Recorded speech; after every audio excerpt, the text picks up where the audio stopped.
And we're live? Okay. Morning thoughts, morning thoughts. Shout out to Ed Marine. Good morning. Ed Marine Dixon, thank you for being here. Nicole Bazaar, thank you for being here. Can y'all hear me? Can you just sound check me real quick? Just let me know that you're hearing me. I'm trying out a new piece of device this morning, and I am hoping it's not affecting the sound. So give me some feedback, audience. If you can hear the sound, can you hear me loud and clear? Good morning, morning thoughts, morning thoughts. All right, thank you, Laurel. Laurel Newman, thank you for being here this morning. Shout out to everybody going out to work this morning. Shout out to everybody coming in from work this morning. Extra special big up shout out to the people who work multiple jobs. I have the utmost respect for you. Right now, someone is getting off from one job and they're probably going straight to another job, or they are getting off from one job so they can go get a little bit of rest, and then it's on to the next job. Shout out to all those people, hardworking people. Shout out to my entrepreneurs out there. Shout out to my drivers, the Uber drivers, the Lyft drivers, truck drivers, long distance trucking especially. The roads have changed. The weather has changed. Things tend to get a bit dangerous this time of the year. Stay safe out there. Shout out to my moms and pops. Shout out to my retirees. Shout out to every single clean-hearted, good-hearted person who wants good for others as much as you want good for yourself. Shout out to you this morning. Welcome to Morning Thoughts with SouFLoTV. I would like to go really loud and say morning thoughts, morning thoughts, morning thoughts, but I can't do it. Can't wake up other people in the house. I am doing this from my home office, and at this time of the morning, y'all know I have small children in the house, and not everybody is on the same early morning wake up schedule. All right, let me shout out some people this morning before we even go any further. Take it from the top. All right. I already said Laurel Newman, thank you for being here. Kalak C, thank you for being here. June O'Brien, Arlene K Unstoppable, Nicola Neatness, Sonia Unstoppable. Jackie, is there an unstoppable clique or crew going on in here? Because I'm seeing a lot of unstoppables, and I'm wondering, it's like they have the British link up crew or the British crew, and you will have one person named Sonny British and another person named Donny British and another person named Lena British. Everybody named end with a British. Is that what's going on? Am I missing something, or are people just coincidentally using the unstoppable at the end of their name? Alfred Benjamin, big up yourself. Thanks for being here. Manners and respect. All right. Trey456, big up yourself. Dorlane Walter Riley, thank you for being here. Big up yourself. Vanetta Miller. I'm going to call out four or five more names, and then I'm going to get into the topics. Romel Cadogan, good morning. Thank you for being here, and thank you for that donation this morning. Greatly appreciated. CJ Crooks, good morning. CJ said good morning, not good morning, good morning. I enjoy tea. Do y'all drink tea in the morning? I enjoy having tea. I can drink tea at midday. Anyhow, here we go this morning. Ronaldo Williams, big up. What on? So check it out. Unstoppable Live Show. I'm on his team too. Today is the day, people. Today is the day. The place hasn't turned upside down yet. We've seen a few people trying to run people over, people shouting at people, people grabbing other people's flags, being very unsportsmanlike, right? But other than that, we haven't seen the magnitude of violence that they said would happen. Well, today we will know, okay? Because today is the last day. Today is voting day. At the end of voting day, they're going to start to tally the votes up. And then after that, we will know who the president of the United States of America is. Will it still be Donald Trump, or will it be Vice President Joe Biden now becoming president and Kamala Harris creating history? We wait to see. Kayla C1 says, Bush tea all day. Yeah. So a subscriber sent this tea to us. And I don't remember. So the name of the tea is Puka, or Pukka. That's the company. That's the name of the tea company, Puka. And this is elderberry and echinacea. And this tea tastes so good. It actually tastes like I'm eating something. So middle day, late night, early morning, I could always drink this tea. It has a kind of a fruity, sweet kind of taste to it. And I don't like to use sugar, so this goes very well. Naturally fruity, sweet kind of taste. Really, really good. So that's Puka, Pukka.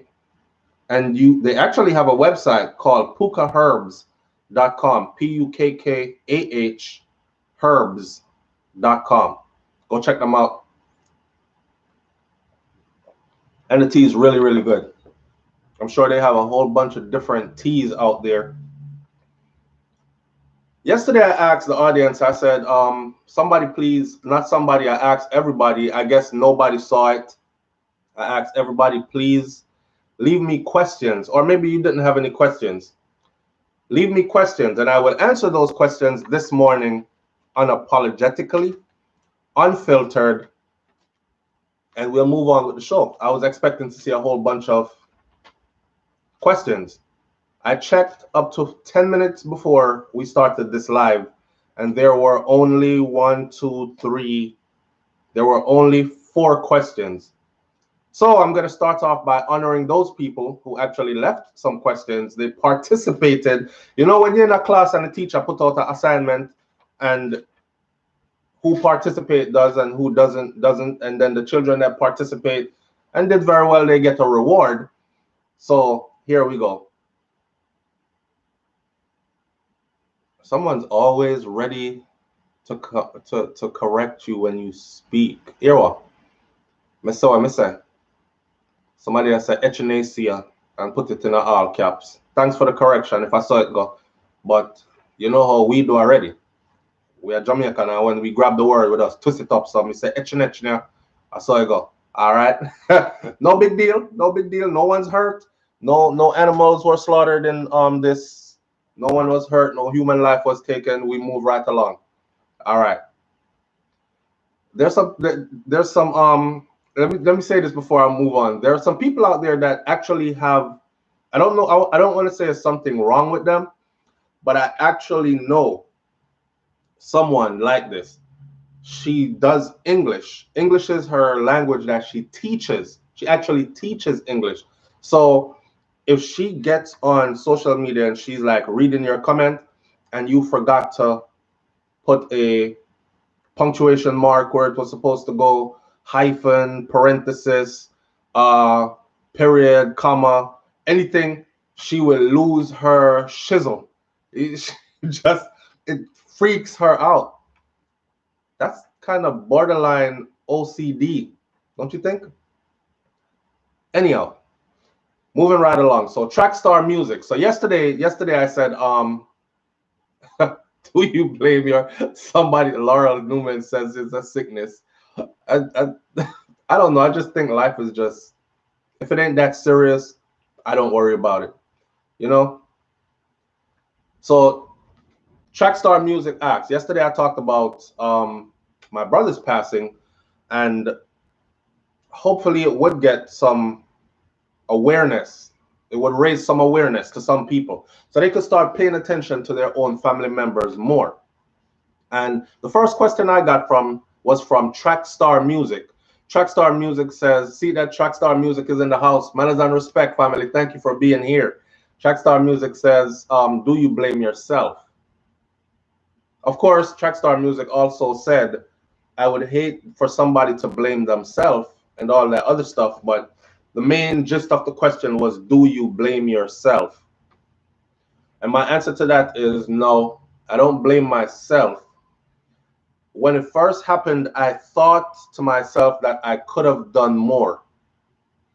But I'm the kind of person that believes in divine timing. So what is to be is, kind of thing. And because of that mindset, I guess I see it in a way where I question, like, man, could you have done more? Because there were, although I just came back from the army, there were days leading up, and I didn't have enough days to decompress to see what was going on in everybody else's life, all that. But I did pick up on what I was told ahead of time before I even got on that plane and left Germany to come to the US. I was told over the phone that that's what the situation looked like. So I kind of had some expectations of what I was walking into. But when I came here and I got here, it was a totally different, I don't know, I can't explain the feeling of not doing but not doing, or feeling like you're doing a lot but you're not doing anything, kind of thing. I was not effective at, so I questioned myself, like, what could I have done different? Because I also believe that life must go on, right? However difficult the pieces are to pick up, put it back together, and continue forward. And as a parent with children, I wouldn't want that happened to my brother to actually happen to my children or anybody else around me. So I kind of like look for what I think could have been done better in that situation, and I try to apply it now to this situation. Like, that's why I say stuff like, when people, people that you claim to care about, or you care about, if you care about them really, then actually fit them into your schedule. People prioritize what they want to prioritize. So some people, they will tell you, oh, I care about you so much and I love you so much, but they never check in to ever see how you're doing. You're the one that always has to check in to find out how they're doing. And if you never check with them, they will never ever check with you. But if you ask them, they love you to death, right?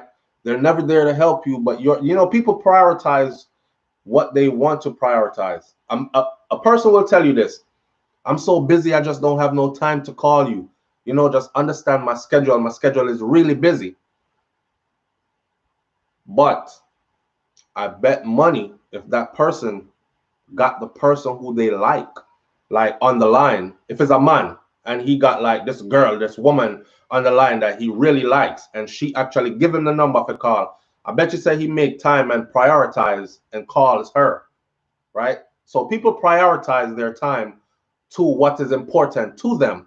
So that is why when you don't have someone calling you to say check on you all the time, not all the time, but you shouldn't be the one to always call. You shouldn't be the one to always be concerned with the other person when they're not showing any concerns for you at all, right? So I like to learn from things that happened before, and those are one of the things that I try to put into play now. If you really care about somebody, when you ask them, how you doing? Don't let it be how you doing, but in your mind is like, how you doing in passing, but I don't really have time to listen. I really don't want to hear how you doing. No, actually be the kind of person to want to hear how they're doing. Give them that 5 minutes to your ear. You might hear things that could help you to save their life. So do I blame myself? Nah, I don't blame myself. I don't blame myself at all. So that's Star Trek's music. Now, Natalie asked, how did he die? I don't want this whole morning to be about this, so I'm just answering the questions. I asked you guys to ask the questions, and then we would formulate the whole show based on those questions. Y'all didn't ask the questions, so I'm going off the questions that were asked. So Natalie Claus asked, how did he die? He died by suicide. He died by hanging. That's how he died. All right, so Jamaican lady says, you said your mom told your brother to pray harder, and you seemed annoyed by that. Is this the reason why you say you believe in a higher power, but not necessarily Jesus? because your mom pushed so hard for y'all to be religious, and it still ended up with your brother taking his life. Nah, I was like that way before. I had that belief since in my late teens, 18, 19. I started moving into I started moving away from religion at about 15, 16. So by the time I was 18 or 19, I had like long dreadlocks, and I was more into knowledge of self. I was more into universal knowledge. I was more into studying all religions and seeing how they um, have similarities. I was just more into more spiritual stuff. I started getting into meditation and yoga and all these other kind of stuff. So it didn't have anything to do with that. What the annoyed that you saw was probably because I the annoyed that you saw was probably because I'm tired of hearing our people, our community, especially the Caribbean community. Notice I'm not singling out Jamaica, I'm saying the Caribbean community, because our culture is so similar. You have Caribbean culture right across the board. You have Caribbean culture, and then it's broken down into, okay, Jamaicans eat the same thing, but they cook it a little bit different. Trinis eat the same thing, but them call it something else. But right across the Caribbean diaspora, I'm tired of seeing the way how mental illness is handled. I'm tired of seeing the stigma, especially when it comes to the people choosing religion over what really is helpful, which is medical intervention, right?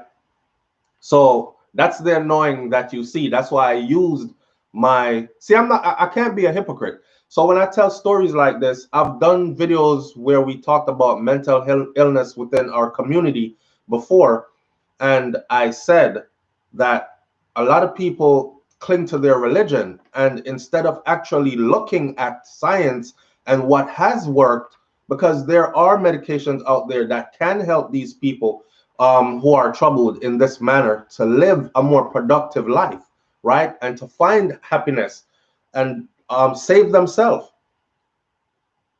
But instead of people going that route, they choose to say, pray harder. Well, I'm no different. I'm human. And my mom was no different. She is one of those people that would say, pray harder. I am so entrenched in it that it is actually my reality. My own brother, my own mother, he walked off this planet at his own doing. And I watched the process, and I watched her tell him to pray harder. You know, pray hard enough, man. You need to pray harder. Right? And that's me trying to get the message out there to people that if your loved one is going through this and you see it, come off of that pray hard or something there. Okay? Because the pray harder thing is not going to work. Your loved one is going to need medical intervention. If you want to save them, stop with the pray hard or something. Okay? And that's what you saw. You saw that annoyance of here, because I've seen it since I was growing up in Jamaica. When I was growing up in Jamaica, I actually witnessed my first suicide. And it was a brother in the neighborhood who went away, came back to the community, ended up hanging himself.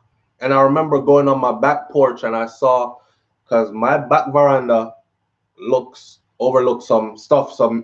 I look out, normal stuff I do every morning. My grandfather used to cut down a hand of banana and put the bananas on the back veranda.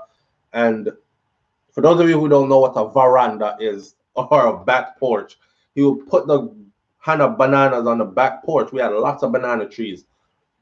And so I would go to the back porch and I would pick some banana off it and eat. And while I'm eating a banana, I would look out. So I look out this morning and I saw a man. I was probably about 6. And I saw a body hanging from a tree, which I know to be somebody from the community.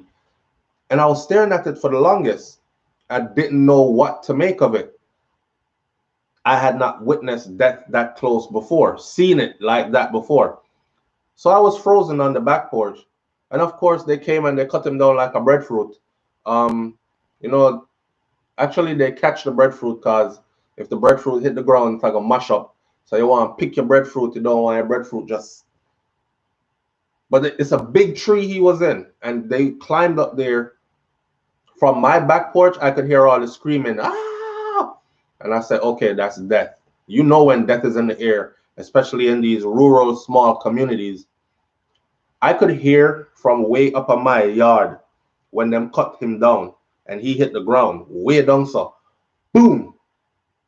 And then later on, they took that same body, walked through, because they lived, you have to go through some gully and thing to get to their place, right? They're down in the valleys. They brought him up and they put him right at my gate, right at the gate of our property. They laid him. And it's the first time, of course, I've seen, like, I was like, damn, the human tongue is really long. That's exactly what I remember. And I was a little kid and I remember thinking the human tongue is really long because the rope was still squinged up around his neck. His tongue had come out to like that long out his mouth. So I've seen that before.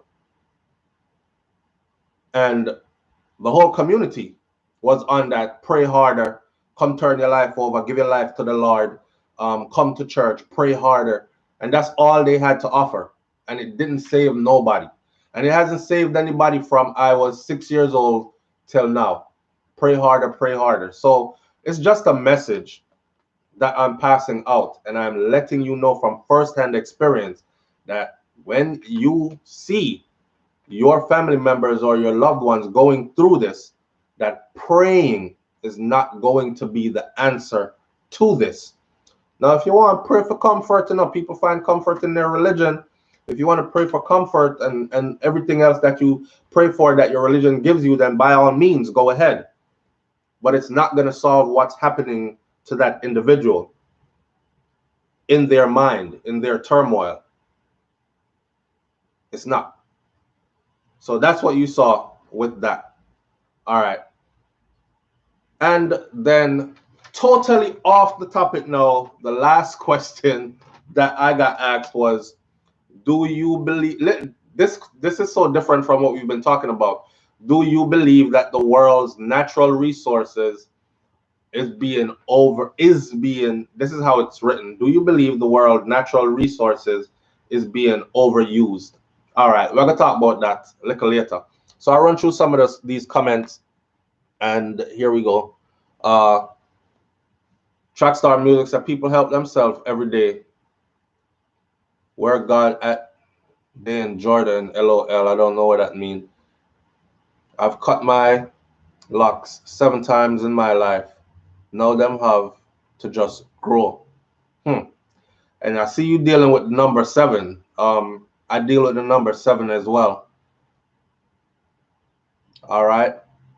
Marmar Hen says, the thing I use, you see the thing about locks, I'm going to talk about locks for a minute. The thing I see in Jamaica, the willingness to take the sick person to the voodoo man and not to seek professional medical help.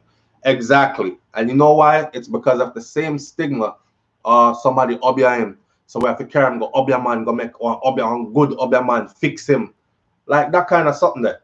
And I'm trying to tell the people that it's not going to work. That's not what's needed because that's not what was done to them. But when you believe something, you believe something. You know them say believe kill and believe cure. So when you believe something, you just really believe something, but it's not gonna work. Okay, so for those of you who are a bit more educated than those people, then please remember that if you see this happening to your loved ones, the prior thing, they pray harder, not gonna work. My brother was told to pray harder. And he even said, Mummy me try all of that already.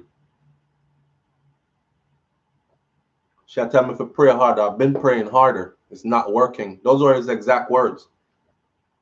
So if they can, in that time, one of them can tell you, that was my lesson.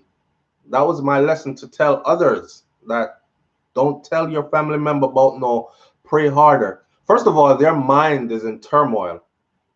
So then they don't even have time to sort stuff out. You ever walk into a messy room where stuff just thrown down everywhere, just clothes, just take clothes, just fling them everywhere? It's the same way. That's a visual of what that person's mind looks like while they're going through these things. So you're asking them to, or telling them to pray harder is like holding them accountable to steady yourself, to think straight enough, to focus on prayer. And not work. They're way past that point by that point. So here we move again. I've cut my locks 7 times in my life. Now I have to just let it grow. Let me say this about hair and locks. I remember when I was coming up, right, and I was younger, I was so attached to my hair. I was so attached to my hair because I thought, and I would let opportunities pass me because I thought my hair was everything. First of all, I thought I was born with hair and with the ability to grow hair. And I was under the whole natural concept of, if God put it upon me, then it must be there for a reason. So I don't believe in like circumcision. I don't believe in like cutting off your hair. I don't believe in shaving anything. I don't believe in any of that. As I got out into the world, as I got older, and of course my mom had a big problem with that because she was more on the end of, I want to see you go places. You're my son. I want to see you do things. And it's not that your locks don't look beautiful. It's not that your hair shouldn't be on your head. But I know how society is set up. And I know how you're going to be viewed. I know how you're going to be stereotyped. I know the doors that are going to be closing in your face. So I don't want to see you with no locks. So of course they would tell you stuff like, yeah, you can grow locks. You can grow it after you come out of my house though. Like that kind of stuff, and they took it seriously. But then I started growing them early. It got to the point where she became accepting of it, to the point where I remember cutting my locks because I hadn't seen my grandmother, and y'all know, right? My grandmother in Jamaica, she's like, that's the top boss for me. I hadn't seen her in a while, and she was coming to visit. She was flying in from Jamaica to visit. And I was living in New York at the time, so I was driving down from New York. And I heard, your grandmother is coming from Jamaica today. And the first thing I did was I cut my hair off because my grandmother is one of those people. Now you're talking about old school, older, and she ain't the only one where Rasta is viewed a certain way. Yeah? Dirty. Probably have 40 leg in him head. Insects crawling out your locks. Lord, that look horrible. Them kind of them kind of something that, and I didn't want to go through that with her. So that was the first time I actually grew then cut. But then after that, my hair grew longer because I really didn't care. So I started getting more into self. But I realized as I grew older that the things I wanted to do in life with myself, where my true passions lie, it required me cutting my hair off to access certain things. Like for instance, going through military life. Something I always wanted to do. I made my mind up since I was very young that I was going to do it. My father is an army man. My grandfather, his father, is a retired police.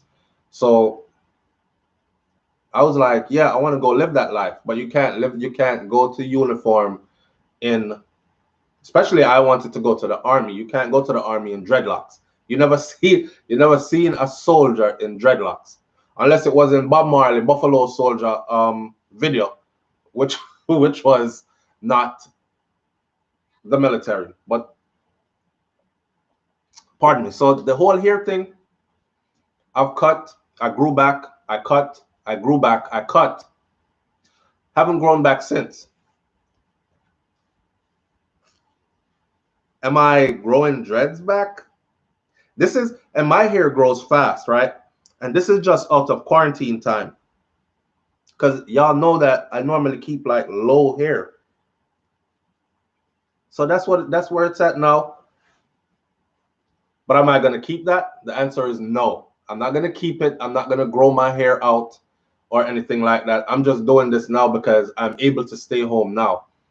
So in the field that I work, as far as what I do outside of when you see me on YouTube, it requires me to be clean cut. It requires me to be clean shaven. It requires me to look a certain way. And I understand that now. So I'm not that 18, 19-year-old anymore who, oh, my hair, nah, them can go on with them job and them can go on with them career. And that I was like burning fire on everything. That's why I said, me and Rasta, the Rasta movement, we had to take a break from each other because there was a lot of things that made me think the movement is stagnated. It's not going anywhere. It's not evolving. There was a new generation and another new generation coming forth, and they weren't evolving. For instance, there's a lot of talk about Marcus Garvey, Black Star Liner, and return to Africa and all this stuff. And I never knew not one that actually put together a plan and actually executed it, where there were groups that were going back to Africa, even for a visit. I saw entertainers becoming wealthy, selling their music, touring the world, and then taking their friends with them, and then they're on tour in Africa, like Popcorn today. Back then it was like Peter Tosh or whoever else. Well, Peter Tosh was before me, but you know, artists. We see the artists them out there, and that's the only way they were actually going back. And I thought, them not do nothing big. Then I started getting tattoos early, and I remember one elder Ras. I went with a younger Ras, right? That was still older than me because I was really young. And we went to go check an elder Ras in Miami, and I remember specifically the elder Ras.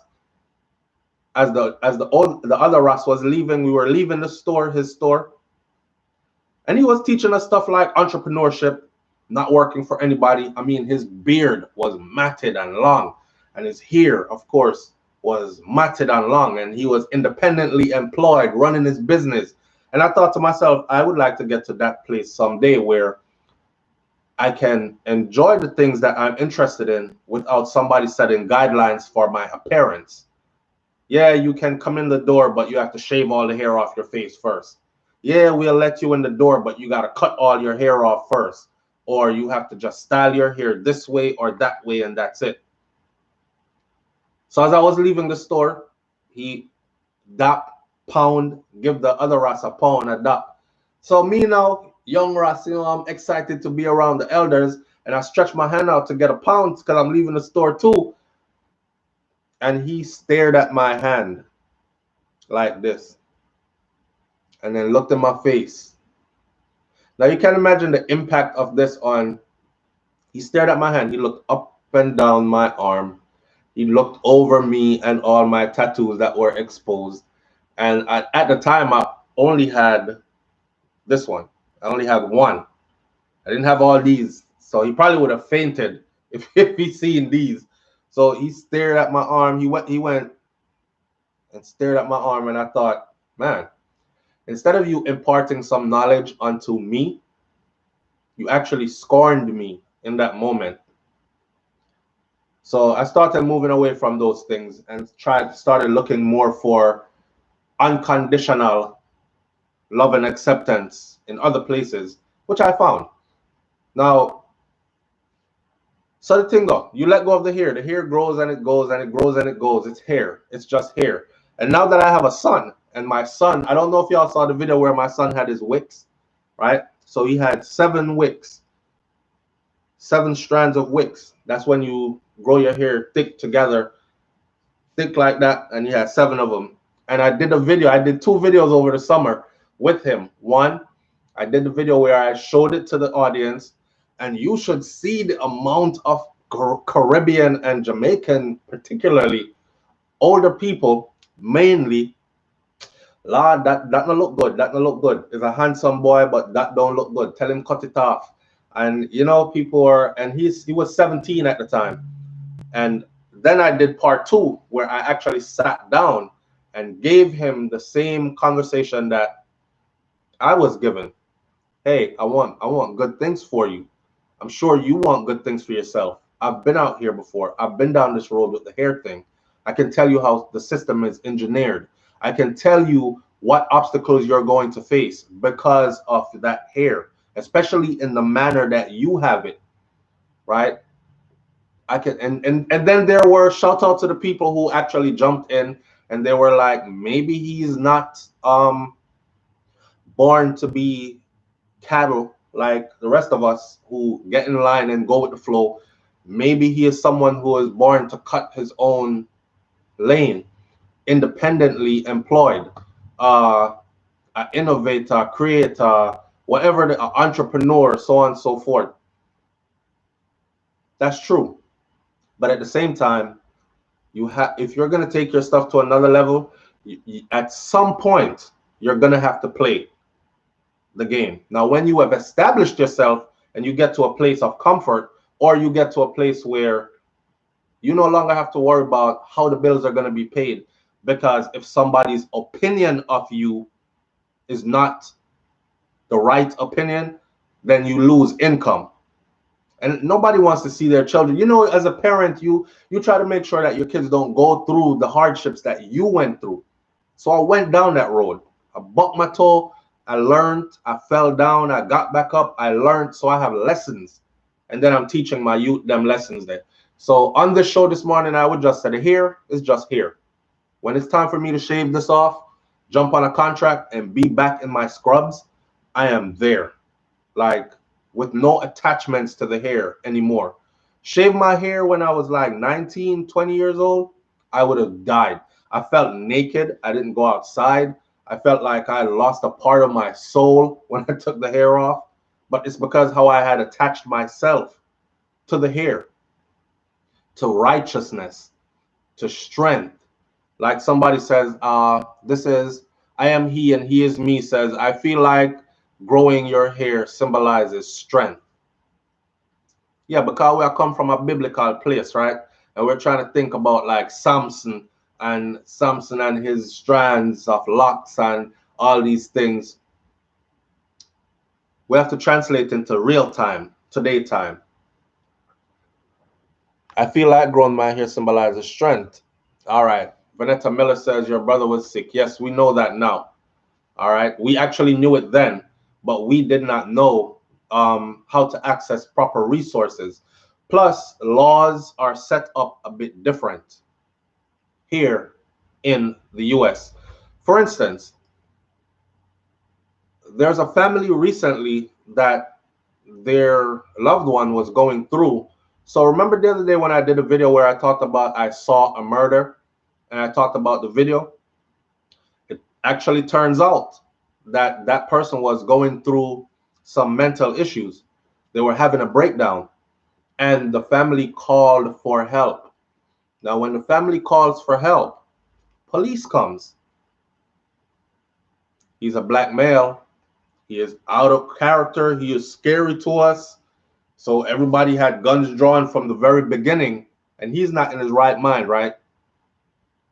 And he ended up getting shot and dying in the middle of the street in front of his child, in front of his family, even though his mom was running around right beside him. Don't shoot him, don't shoot him. My son, they lit him up. So if those are the choices we have, and that's how they're going to respond, then you don't even want to access that kind of help. So it was a difficult place, but we've learned since then. So here we go. Ellie is here. Ellie London, big up yourself. Thanks for being here. Jacqueline Spencer says you don't have to lock to be Rasta. It's you don't have to dread to be Rasta. This is not a dreadlock thing. Divine conception of the heart. Yeah, man, I know that. That's Morgan Heritage. You don't have to dread to be Rasta. Rasta is in the heart, right? And that's true. And that's where I'm at with it too. So good morning, stay positive, and remember to vote like your life depends on it, because it does. All right. Somebody just jumped in to say vote because your life depends on it. So move right along. Let's move right along. So somebody asked me yesterday, say, what is my reason for voting for Biden Harris on the Biden Harris ticket? First of all, let me clarify again. Let me reiterate again. I'm not telling you who to vote for, but I am standing in solidarity with my people. If people taking a knee, exercising their constitutional right to peaceful protest, taking a knee at a popular event, because that's where it will be seen, to draw attention to those who are higher up to do something, if they're taking a knee and are saying, hey man, listen, too many black people are being killed, and the people who are doing it, the police officers, they're just getting away. Like, no explanation needed. The system always backs them. Even when we see the live videos, that's what taking the knee was about. If you can take that and first of all try to violate people's constitutional right to peaceful protest, and if you can take that and also twist it to make it feel like, oh, they're disrespecting our troops, they're disrespecting our soldiers, our military personnel, they're disrespecting our flag. If you could take that and turn it into that, instead of actually addressing the problem, the reason they're kneeling, then you don't deserve my vote, because that's my life. That's my life. And I don't care what else you got going on, you don't deserve my vote after that. So I find it kind of hard when I see black people saying stuff like, Trump it is, Trump 2020. And I'm like, really? Trump 2020 for what? You're not even allowed to peacefully protest, which is your constitutional right. So you're trying to tell me that people that look like him can protest armed, come out in the streets armed, 7 magazines in a vest, loaded, a semi-automatic rifle strapped across their chest. Oh, those are good people. They just want their normal life back. We take a knee, fire them. He actually disrespected these athletes' mothers. Okay, remember, he called them, anyone that was taking a knee, sons of bitches. Really? You don't deserve my vote.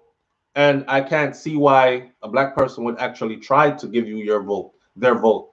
Now, someone said to me yesterday, SouFlo, maybe you need to go do some history lessons and find out about the Democratic Party. Of course, the Democratic Party was one way at one time in history. And that's the thing. We don't vote party lines. We vote who is best to go right now in our best interest. And that's one of the hardest things to get our people to understand. So the ones who are stuck with Republican because you say the history of the Democratic Party was detrimental to us, well, they have changed, and they have demonstrated change over the years. Something can start out wrong, you know, and given the room to change and to do good, it becomes that over time. Applaud that, right? Anyhow, this one is for that person because they're in the comment section and they asked me, give me, even though they did not, give me the reason why. Here is another one. Besides the fact that you tried to politicize us taking a knee in protest, just simply to say, hey man, something has to be done about this. I don't want my son to leave the house and he's the next person because he was driving down the street. Go put some gas in the car. Police pull him over, full of car up with bullets after they asked him to reach for your driver's license registration. Oh, he was reaching for something. You asked him to reach for his driver's license registration. We normally keep that in the glove box. And I can't take a knee?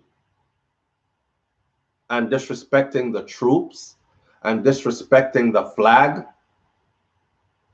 Besides, I'm a veteran. I'm a combat veteran. I know what it feels like to be treated one way because I'm in uniform, and then I know I know the other side. Without the uniform, with your beard grown out, you become just another ninja. And I said ninja. Oh, karate ninja, because I don't want to use the other word. But you become just another one. And I had that reality wake-up call, okay? So I know what time it is. Anyhow, there's a plan on the table, just to educate you a little bit. There's a plan on the table that's called the Biden-Harris Plan for Equity and Unity. Not equality, equity and unity. You need to go read up on that plan. Oh, they've never done nothing for us before, all this other stuff. I don't want to hear any of that. The 3 points in the equity and unity for in America plan by Biden and Harris, I'm riding on this ticket full time. I'm going to explain you why. The first one is to pay Black workers at their value. A lot of y'all don't even know that you're working in places where just simply because of your skin color getting in the door, they gave Jane and they gave Tom $15 an hour and they started you off at 10. Yes. And it's very real. And it happens a lot, way more than you think. From the smallest jobs to the more higher up jobs. It's the same thing across the board, and that is recognized. So for anybody to recognize that and decide to systematically challenge that, I am on that ticket. That is how that benefits me and my community. It's a no-brainer. Pay Black workers at their value, at the same rate as others. Joe Biden will immediately pass the Paycheck Fairness Act. It's called the Paycheck Fairness Act, to hold companies accountable that discriminate on the basis of race and gender. All right? There's another one. You ask why I'm voting for, who I'm voting for? Because when I ask you guys who you're voting for, and please explain to me why, a lot of you seem to can't find information. You just on this ticket. Especially the Trump supporters that are Black. They have the most nonsensical answers I've ever heard. And when I ask them, just simply state why. How does it benefit you? I just want to hear how. Because we live different lives. So you might be in a tax bracket where you make over $400,000 a year, and the tax increase that Joe Biden is talking about are going to affect you. If you're able to say that to me, just like how I just said it, that's a clear, plain explanation that I would understand. I am not in the 400,000 a year, above 400,000 a year tax bracket, but I could understand if you're trying to protect your finances. I don't have no beef with you. I just want a sensible explanation. So that same person who did not give me a sensible explanation asked me to provide some. And he had the nerve to say, do it without calling Trump's name. Here we go. Okay? And I made sure I wrote this out so I can give it to you in sense without jibber jabbering. So there's the pay Black workers what they're worth. And that's under, he will immediately pass the Paycheck Fairness Act. That's one. Here's the second one. Close the home ownership gap for Black families.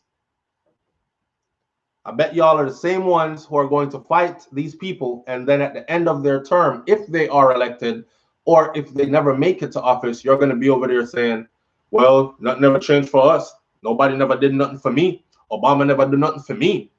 A lot of y'all have pre-existing conditions, or you have loved ones that have pre-existing conditions.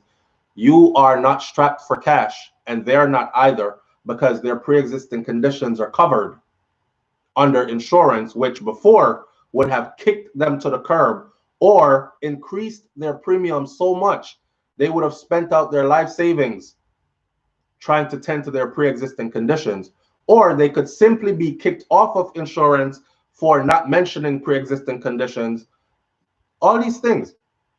So here we go. The second one, close the home ownership gap for Black families. Joe Biden's plan reduces student loan debts and grants up to $15,000 in tax credits for first-time home buyers. Ooh, me. For first-time home buyers to put home ownership within their reach. A lot of us are trying. We're really trying to move forward, to make it, right? And we go to school and we tell ourselves, yo, me never get no big scholarship, but I know people like this. We never get no big scholarship. I don't have a military, anything to pay for my school. So what I'm going to have to do is take out a loan. And you're brilliant in your mind, and you take out your loan and you go to school and you excel in school and you graduate with your degree.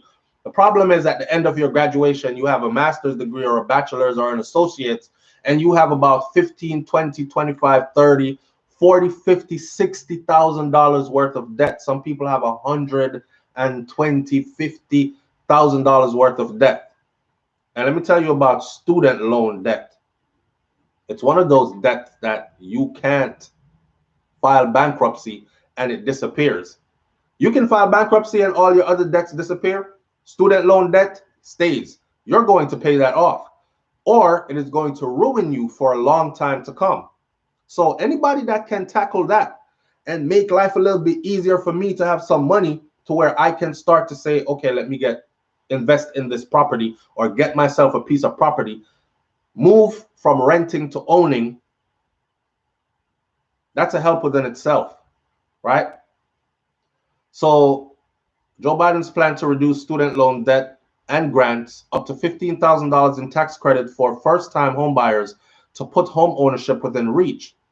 It works to end discrimination for families seeking mortgages by eliminating exclusionary zoning laws and home loans. Biden will also pass a renter's bill of rights to protect people who cannot afford to buy their own home. Isn't that a no-brainer?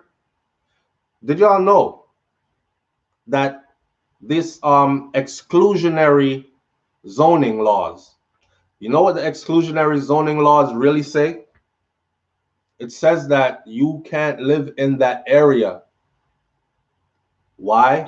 Because you're not in the right skin to win. You cannot live in that area.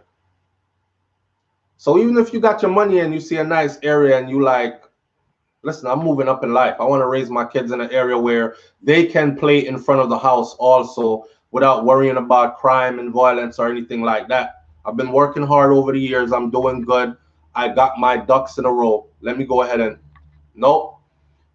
These realtors will purposely, hey, there's a house available in this area, and they'll purposely tell you all kinds of stuff, or they'll slow the roll and act like you can't get the house, and there are many obstacles for you to getting into the house and all this other stuff, right? So these exclusionary zones are actually real. They exist.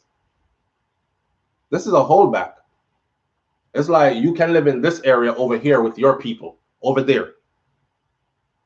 And you're like, but I don't want to live in that community. I want better for my kids. I ducked gunshots growing up, so I don't want them to duck gunshots growing up. Well, you can live next door to that community. It's a little better over there, but you can't move up here, right? So that's the second one. And the third one is funding Black businesses and entrepreneurs. Joe Biden will support Black-owned businesses and entrepreneurs by investing more than $150 billion in new opportunities and providing equal access to loans, capital, and federal contracting for minority-owned small businesses. If you are one of those people who have actually tried to access business loans, then you know exactly what I'm talking about. If you're one of those people who've actually applied for a mortgage and you need that coverage to go get your house, then you know exactly what I'm talking about. The amount of paperwork they ask you for, they don't ask other people for that.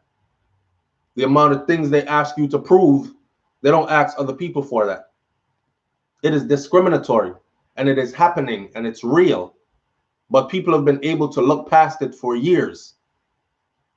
So based on those three, I think I just answered your question. And you notice I never said Donald Trump, not once. I am going for who makes sense for me, right? And that's where we're at with that. So let me read back some of these comments. I'm going to go back a little bit because I want to see what everyone was saying. No, she put away more black men than white for the same crime. That's as dumb as crap. Let's talk about that. First of all, right, Kamala Harris had put in place, I don't have it in front of me right now, but she had put in place a law out in California, and that law basically held parents accountable for their delinquent children. This law was supposed to be applied to children and parents of children who were not showing up to school from like more than half of the year.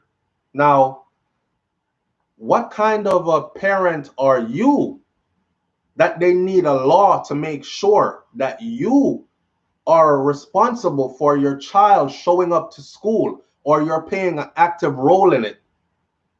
These children were skipping school, spending all day on the streets. California has a huge gang culture, so they were getting involved in these gangs, and they were ending up in the juvenile facilities. She saw that as a problem. At the hours that they were supposed to be in class, in school, they were being taken off the streets by police because they were involved in crimes or involved in any other thing other than school, and they were flooding the juvenile justice system. In her mind, she said, this is where it starts, because they go from juvenile justice system over into adult correctional facilities. I have to stop this. Her plan was make these parents accountable. This is the same plan that black people are saying, oh, she used that plan to hurt black people. Mind you, not one parent was arrested in all the years that this law stood on the books. But this is someone that seems concerned to me about my community. And let's not be hypocritical, okay? I've lived in some places, predominantly black neighborhoods in the United States of America, and let's be honest, our neighborhoods are filled with predators. Our neighborhoods are filled with, because if they say it, you're going to say, oh, they're racist, they called them predators. Our neighborhoods are filled with predators. When I was living in Brooklyn, New York, you could walk downstairs, right, and you would get robbed right there at your building. Some blocks right there where I was living at, you could not pass through those blocks if you didn't know somebody from that area, that kind of stuff. And what were we doing? We were robbing, killing our own people for no damn reason other than I don't like him and he don't come from this area.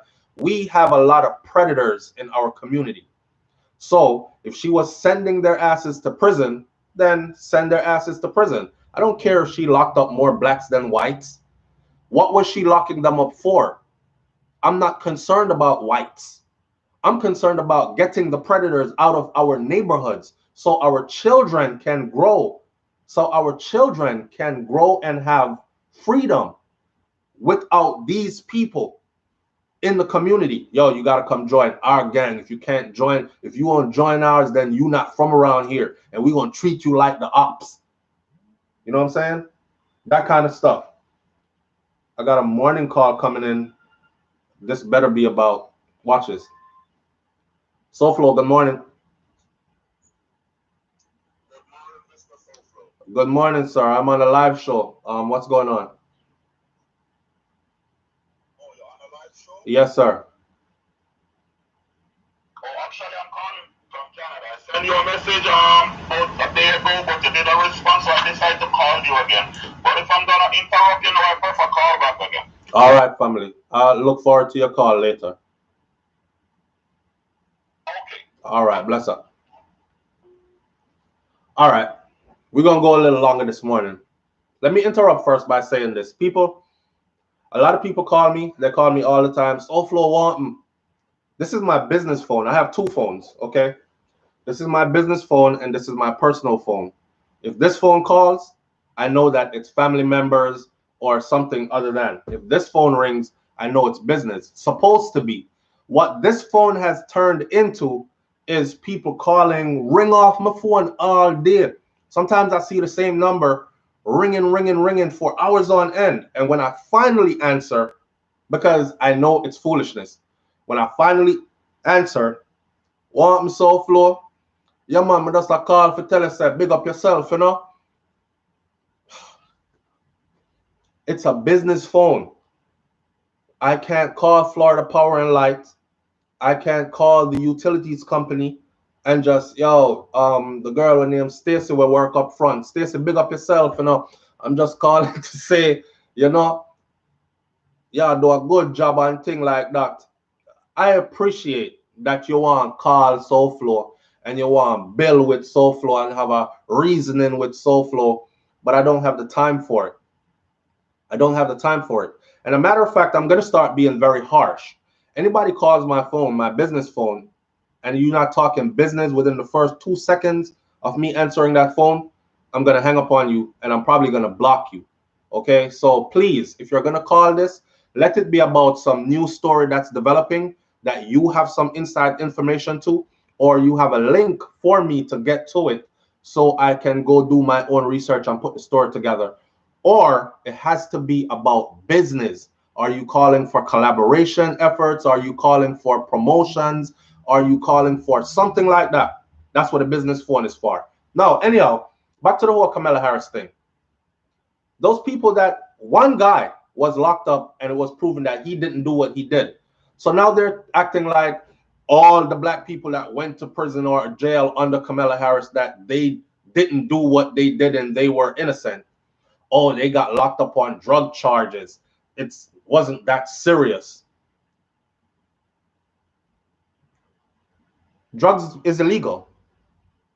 So whether you want to say, oh, it's just drugs, it's not nothing big, it's illegal under the law. Okay? So if you're caught with it, expect consequences under the law. It's that simple.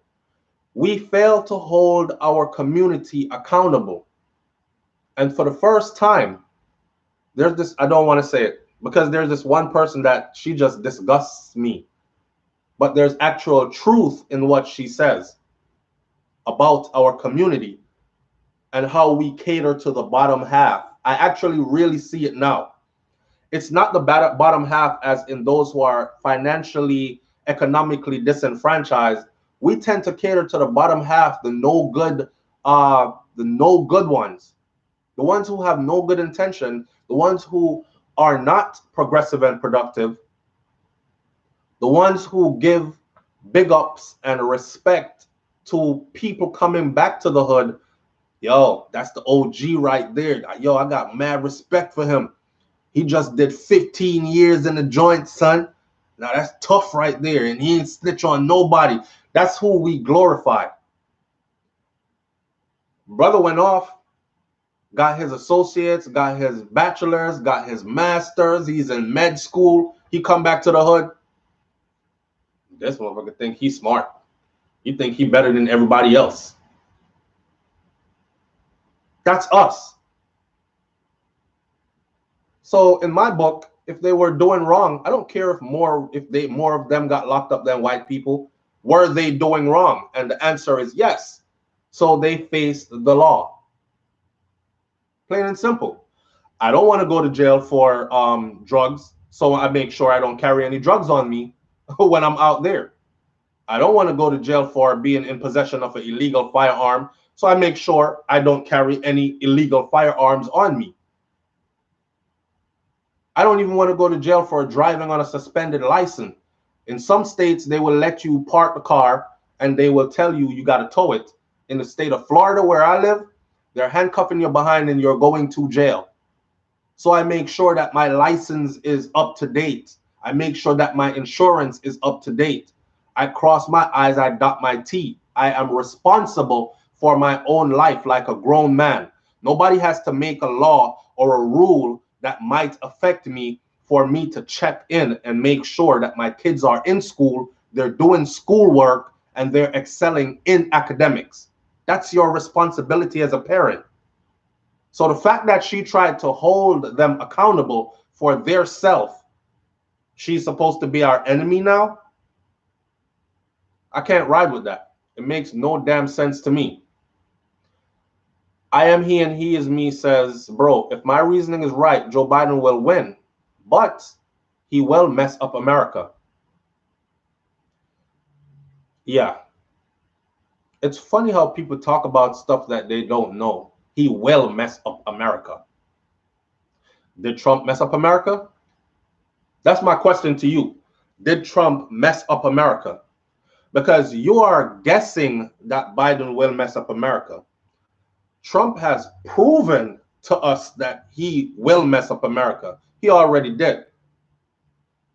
So somebody who has proven to you that they're going to, that's like going with a cheater and they cheat on you every time and you take them back and you keep saying, they keep saying, I'll never do it again, but they do it again. I'll never do it again, but they do it again. How many times are they going to have to tell you, I'll never do it again, and then still do it again for you to get it in your head that they've given you a track record of they will do it again? So basically, expect more of them doing it again. I mean, I don't know where the logic is. I think give Biden a chance. Let's see if he will mess it up. And if he does, then you turn out in numbers at the next election and make him a one-term president. You said you were going to do this and that, and you didn't do it. You did this, that, and other, messed up the whole country. We don't want to see you again. That's it. All right. Laura Newman says, leaving to go vote. Bless up. Most of the people I realize that are talking on social media, and I realize that it's black people that do this a lot. I live near a voting station. So as soon as I step out there, I get to see all the cars backed up voting. Most of y'all talk a lot on social media as if your comments on social media is going to do anything. It is a proven fact that when President Obama won the presidency, the black community, all eligible voters of the black community, we voted at about 50 to 60%. That's it.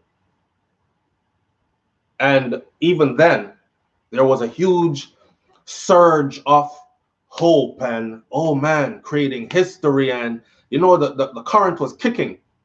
And we still turned out 50 to 60%. Actually, I think we turned out like 54%. That was only half of us voting. And then we have the nerve to say, I'm not voting anyways because our votes don't really count. Well, you don't vote, so you don't know. And if only half of us are voting, how will we know? If we could do that with 50% of us voting, imagine what it looked like. Like Obama said, imagine what it looked like if we went 60%. Imagine what it looked like if we went 70 and 80%. Our communities are not respected because we don't vote, and we don't vote, so we don't hold power. And it's not really about presidential election, even though today it is. But on a bigger level, you need to vote right up and down the ticket because it's the state, it's the county, it's the city that you live in. And then we can deal with the country at the higher up, the presidential seat. So somebody says, let's face it, Trump did the bare minimum. They all could fix this country overnight. I don't know if they all could fix it overnight, but I know that what I saw is not acceptable to me. If President Obama had said one sentence out of the 1 million stuff that Trump has said, if Obama had said one sentence of what this man had said, I think you would have seen a civil war trying to remove him from office. They would have been, that is very unpresidential. It is disrespectful. It is racist. It is xenophobic. It is, they would have been calling him every name in the book and they did that with him chewing gum. Chewing gum. They did that when he bounced a basketball. They did that when he did anything and he wasn't doing anything.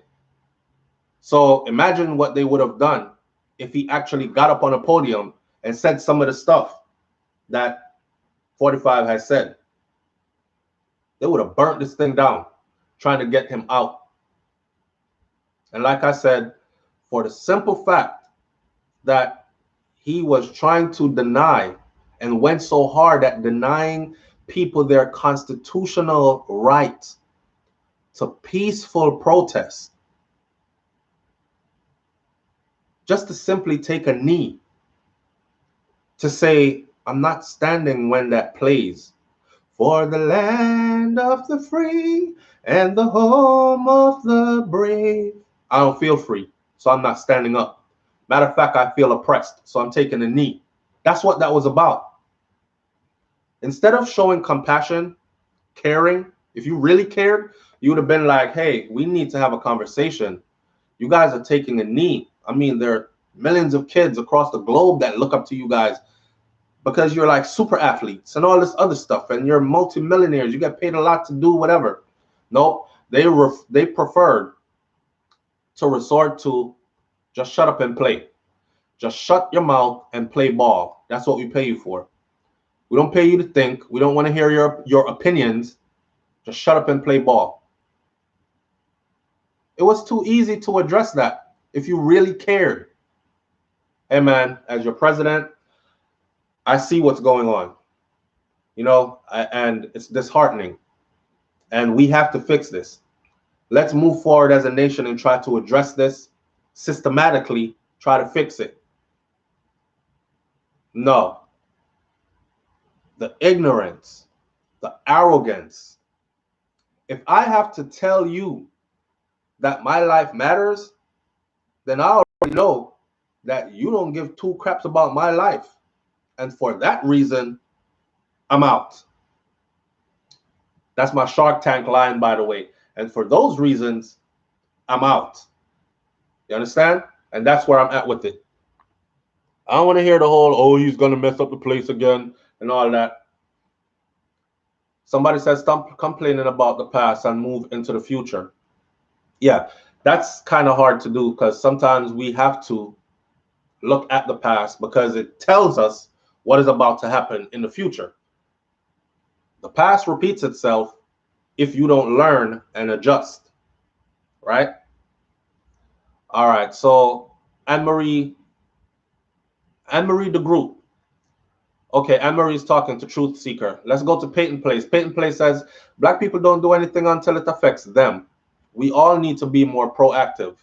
Yes, Black people don't do anything until it affects their household directly. Black people don't do anything until their own personal back is against the wall. I saw under President Obama, there were quite a few things that were put in place to help us. But yet still I see Black people saying, you did nothing for us. Well, if you're one of the people that don't read to find out what's been implemented and what is out there to help you, then you can't blame the man and say, oh, he didn't do nothing for us. Other people are taking advantage of it. But guess what? It didn't say this is for Black people on it. So you didn't see it. How the hell do you expect a Black man to go into office and cater to Black people only? That crap don't make no sense, man. There were things that were put in place to help us. I exploited some of them. So I know they exist. But you know, I see that some people are happy in their ignorance. So sometimes it's just pointless even having a conversation about it. Today is voting day. Okay? Today is the last day to vote. I have this thing in my head where I say, if you haven't voted yet, then 95.5% sure you're probably not going to vote at all. And this is me not caring about who you're going to vote for, just the fact that you haven't voted until last minute. When I voted, it was only a few days ago, and the voting station was pretty much empty. So it was I went in behind two people, and then two people. It was a steady flow of people all day because they were coming while I was in there and they were coming while I was leaving. But I got there early. I got in. It literally took me about 15 minutes. I had in my mail was sent to me a, a, exactly the same sheet that they give you at the voting station. Only thing, it says sample on it in big red, so you can't use it.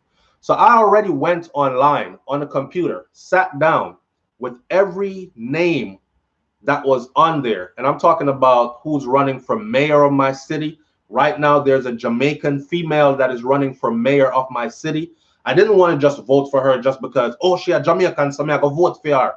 No, I want to see what party is she aligned with and what is her agenda and how it benefits my city that I have to raise my children in.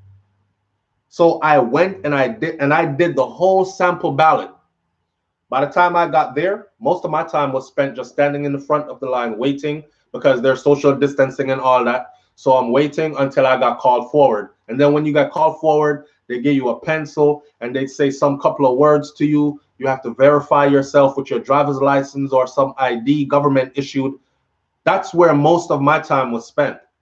Once I got over to that little cubicle where you voted, I just pulled out my sample ballot because it is well put together, pulled out my sample ballot and just, yep, make sure it's the same thing. Shade, shade, shade, done. 5 minutes. That's it. If you haven't voted at this point and I'm supposed to believe that you're going to go stand out there in these long lines today to vote at a time when you're scared to go outside right now and be in crowds. So I don't see you out there later in the crowds, and it's going to be crowded. But guess who's going to be out there later in numbers? Those who haven't been wearing a mask all this time. Those who don't care about the spike in COVID all this time. Those who follow somebody that says, oh, we're rounding the bend. We'll be getting rid of this soon. We're coming to the end of it. They're going to be showing up in numbers to vote and not even care about social distancing or anything. So if you haven't voted at this point, then I don't know what to tell you. Earl Thompson, Jamaican for Trump. I don't know if you're seeking attention or whatever, but more power to you. If that is where you find whatever works for you, just go ahead and enjoy it. All right. I see wifey is on here and she's active. So thank you, babe. Beer, you have some eat at the fire this morning where they can get pretty annoying. But I'm not hating on who anybody is voting for. I'm disgusted to see black people voting for a certain person, and I'm trying to make sense of it. Like, why? But when I ask them why, like for instance, let me show you an example. Earl Thompson, watch this, everybody, watch this. Earl Thompson, I want you to write out right now exactly why you are voting for Trump. Watch this, everybody. This is intelligence at work right here. I was asked why I am voting for the Biden-Harris ticket, and I gave you plain and clear stuff that we can all relate to. When our brothers and sisters were taking a knee, they were taking a knee in protest of our killing and nothing happening.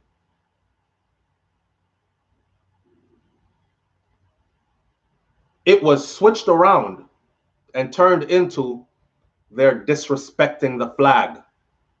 They knew what they were doing because there are people here that are very patriotic. They're disrespecting the flag. They are disrespecting our troops. That was engineered, right?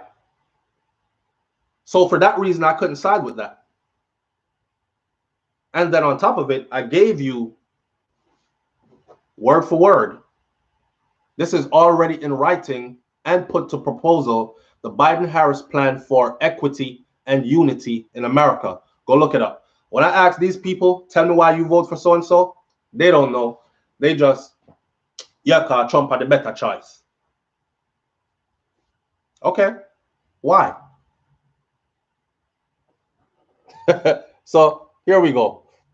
Let's find this person, right? Because I am waiting on his comment. I am waiting on his comment. So in the meantime, chosen. Let's go with Jacqueline Spencer says, "Thanks, mommy, love you, sis. Thank Lord bless." All right, I don't know what that's about, but blessings upon you as well. Delilah S says, "Trump is getting sponsored by Blue Lives Matter, the same people making us hashtags." Yeah, pretty much. Now, Blue Lives Matter means it's supposed to represent the police force. We didn't say blue lives don't matter. We didn't say, somebody explained it perfectly to me like this. All lives matter. Yes. It's like going into a neighborhood and saying all houses in the neighborhood matter. Yes. I want every house on my street to be safe. But when a house in the neighborhood is on fire, do we call the fire truck to water our house down that's not on fire? Or do we call the fire truck to put that water hose on a house that's burning down? All lives matter, yes. But all lives cannot truly matter until we make it that Black lives matter just as much as all other lives, right? And we have our internal strife where we're killing each other more than police are killing us. Let's talk about that. But at the same time, it still does not justify that systematically, because that's systematically meaning the system is geared for them to be able to do that and then walk away. It emboldens them because they don't have to be accountable. It's, oh, well, casualty in the line of duty. He goes on leave, paid leave, takes a vacation, and then gets back to the beat. That's it. If they're found of wrongdoing, they get fired. That's it. And we're saying, no, you need to be held accountable. You have taken an oath to serve and protect. You put that uniform on. We're taxpayers too. We pay your paychecks as well. We contribute to your paychecks as well. We need to be protected and respected as well. That's it. That's it. And you can't see the sense in that, and that affects you and people like you. I'm looking for this answer from this person. Jacqueline Spencer, thanks. I'm scrolling. Can't find it, don't.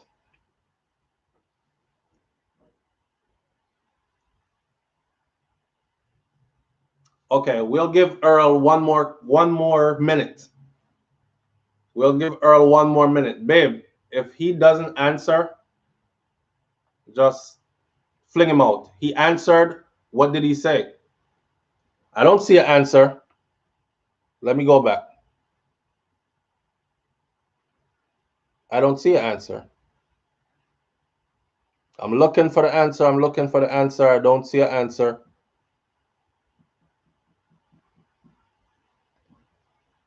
I don't see an answer. I am now about 50 comments back, and I still don't see an answer.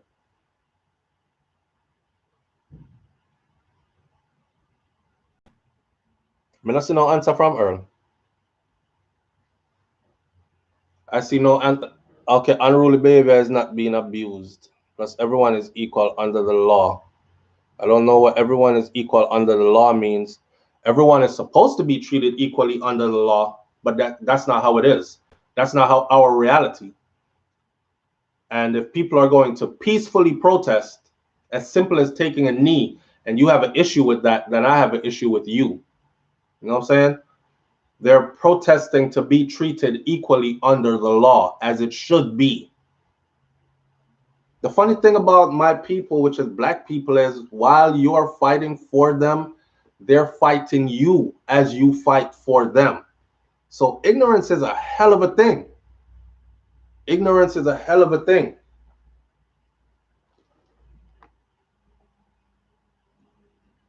I'm not see no answer.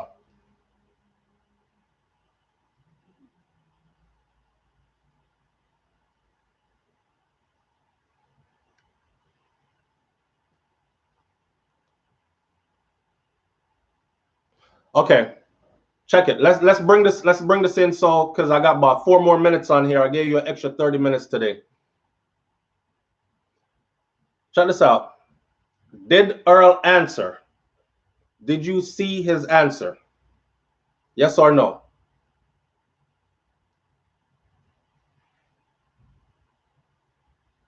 Okay, what was his answer?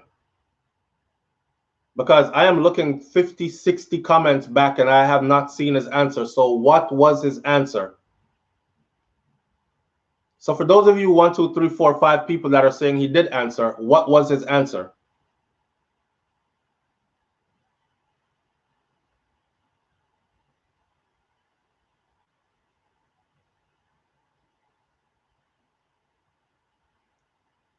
I'm waiting. I don't want nobody texted to me. I want you to put it right here on the forum so everybody else can see it. What was his answer?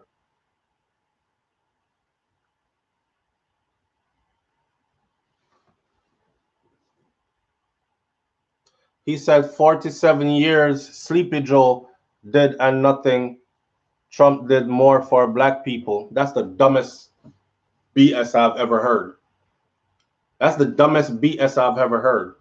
Like I said before, there were a lot of things that were put in place for us to help us under the Obama administration alone. Joe Biden served as our vice president alongside President Obama. If President Obama was that flagrant and was really doing nothing and Biden was outraged, he could have said, listen, I'm stepping down as vice president. Okay? He served. He demonstrated for 8 years. But a lot of us, like, we have amnesia. We don't remember how much fight President Obama got while he was in office. The day he was elected, a group of people also were assembled to oppose every single thing that he put on the table to move the country forward. And their duty throughout his whole 8 years was to make sure that nothing was passed on his behalf.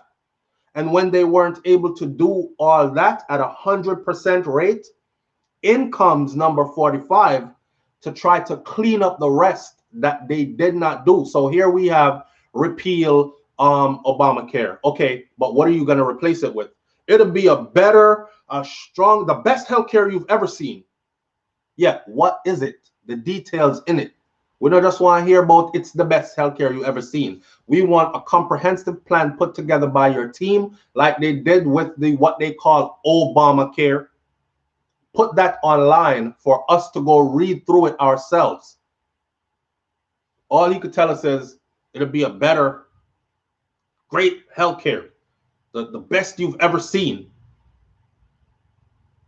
Joe served honorably for 40-something years. Now you're talking about times when times were different, coming all the way up to where it is now. I can respect somebody who did things in the past where today they can say, yeah, I was wrong on that, but I've made strides to change those things and to make up for those bad decisions back then, now. And I've been doing that continuously for 4 decades.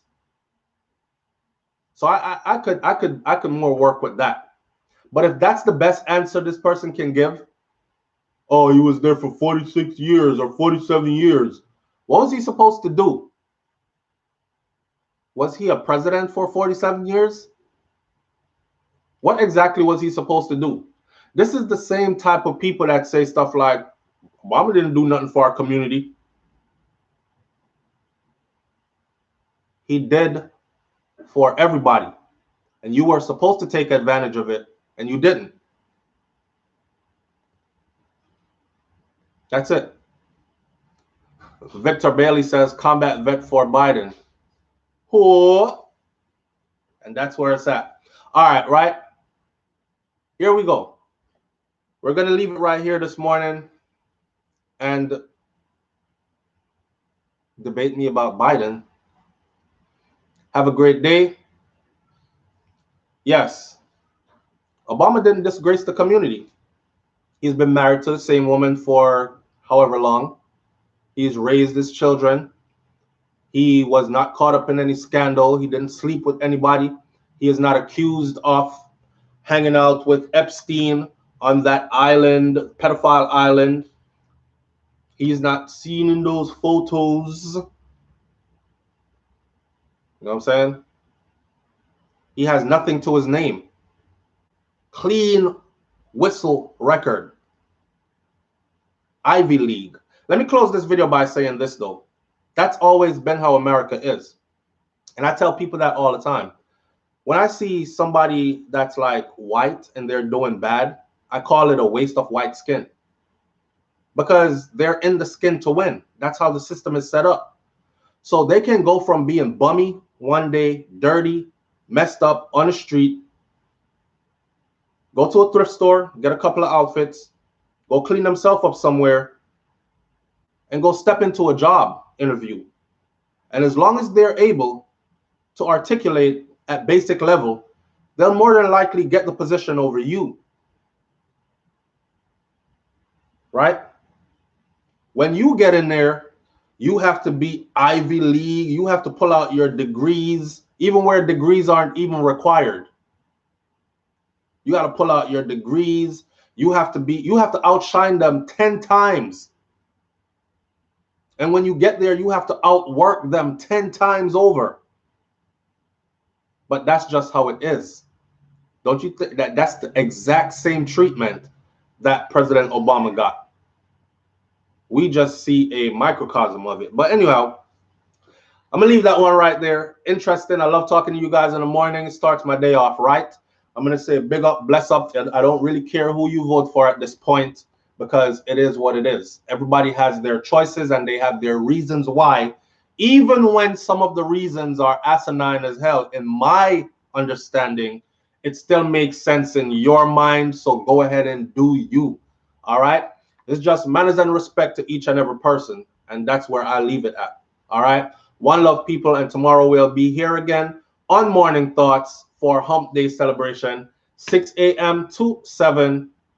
Well, today we went an extra 30 minutes. Love it. Thank you. Bless up. And we will see who the winner is. Continue this conversation in the comment section below. And I'm going to leave you with this one. Who did you vote for? Who do you think is going to win? And we will revisit this comment section when it is all over to see who exactly win and who has the right to say, yay, and I told you so. All right. I'm out. Bless up. Peace.